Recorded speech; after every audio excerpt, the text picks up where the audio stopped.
عدد آپ کی گنتی اور معدود جس چیز کو آپ گن رہے ہیں، ایک اور دو اس میں آپ جانتے ہیں کہ معدود اور عدد میں مطابقت ہوتی ہے. تو 11 اور 12 میں بھی آپ دیکھیں گے کہ معدود اگر مذکر ہے تو یہ دونوں اجزاء جو ہیں یہ مذکر استعمال ہوں گے، اور اگر معدود مؤنث ہے تو یہ دونوں اجزاء مؤنث استعمال ہوں گے. 11 سے لے کے جو 19 تک کے اعداد ہیں یہ مرکب اعداد کہلاتے ہیں، پھر ان کے دو اجزاء ہوتے ہیں، پہلا جز اور دوسرا جز، سوائے 12 کے باقی تمام کے تمام مبنی ہیں. 12 جب عدد آپ استعمال کریں گے تو اس میں پہلا جز جو ہے وہ مورب ہوگا، باقی 11 سے لے کے 19 تک دونوں اجزاء جو ہے مبنی ہوں گے، ایسے ہی استعمال ہوں گے. رفع میں بھی ایسے، نصب میں بھی ایسے، جر میں بھی ایسے. اب چونکہ ہمارا معدود مؤنث ہے تو میں کہنا چاہتا ہوں 11 طالبات جمع بول رہا ہوں، لیکن ایک تو آپ نے واحد اسم استعمال کرنا ہے. طالبات کا واحد کیا ہے؟ طالبہ.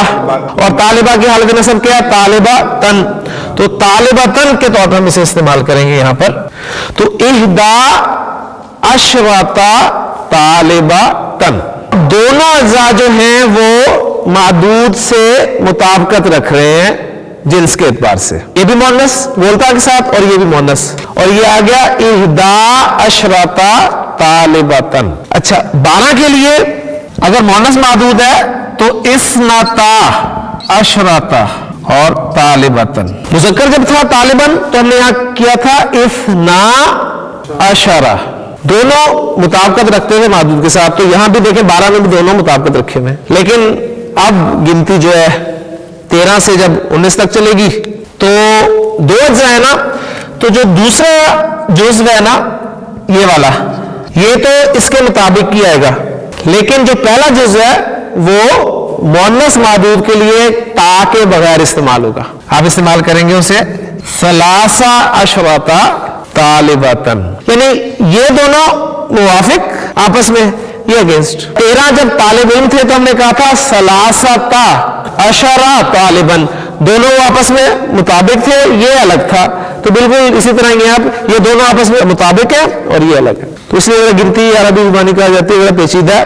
14 عشرہ طالبۃن، اور پھر 15 کے لیے 15 عشرہ، 16 کے لیے 16 عشرہ طالبۃن، 17 کے لیے 17 عشرہ طالبۃن، اور 18 کے لیے 18 عشرہ طالبۃن، 19 کے لیے 19 عشرہ طالبۃن. تو اب دیکھیں میں نے آپ کو بتایا کہ اس میں صرف ایک جو ہے اثنتا، یہ آپ کا مورب ہے، باقی سب کے سب مبنی ہے. تو نصب اور جر میں کیا ہوگا؟ اثنتئی، باقی یہ ایسے کے ایسے رہیں گے، چاہے رفع میں ہو، چاہے نصب میں ہو، چاہے جر میں ہو. فن فجرت، پھوٹ پڑے 12 چشمے. چشمہ عین مؤنث ہے، معدود مؤنث ہے، لہذا وہ کیسے استعمال ہوگا؟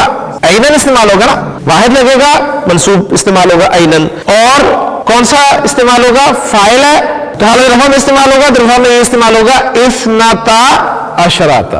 فن فجرت من حسنتا، اور اثنتا کا حمزہ حمزۃ الوصل ہے، لہذا ملا کر پڑھیں گے تو من حسنتا عشرۃ عینا. تو اس میں سے 12 چشمے پھوٹ نکلے. اب میں کہنا چاہتا ہوں جی میں نے 12 چشمے دیکھے، رأیتو فعل و فاعل ہو گیا، اب 12 چشمے مفعول ہے نا، تو یہ چینج ہو جائے گا صرف، کیونکہ وہی مورب ہے، دوسرا جز مبنی ہے. تو اثنتئی، اثنتا اثنتئی، تو آپ کہیں گے رأیتو اثنتئی عشرۃ عینا، اور ملا کر پڑھیں گے تو پھر رأیتو اثنتئی عشرۃ عینا. اب یہ نصب میں استعمال ہوا، میں نے 12 چشمے دیکھے اور میں ان 12 چشموں کے پاس سے گزرا، تو کیا کہیں گے؟ مررتو بی اثنتئی، اور باقی وہی رہے گا. اب اثنتئی کو آپ جر والا کہیں گے کیونکہ حرف جر با لگا ہوا پیچھے. مثلا فرض کیا آپ کہنا چاہتے ہیں جی میں نے 13 چشمے پھوٹ نکلے، فرض کیا مطلب آیت سے ہٹ جائے وقتی طور پہ جملہ سمجھنے کے لیے کہ 13 چشمے پھوٹ نکلے، تو آپ کیا کہیں گے؟ فن فجرت منہ ثلاثہ عشرۃ عینا، میں نے 13 چشمے دیکھے، رأیتو ثلاثہ عشرۃ عینا، یہی رہے گا. میں 13 چشموں کے پاس سے گزرا، مررتو بھی ثلاثہ عشرۃ عینا.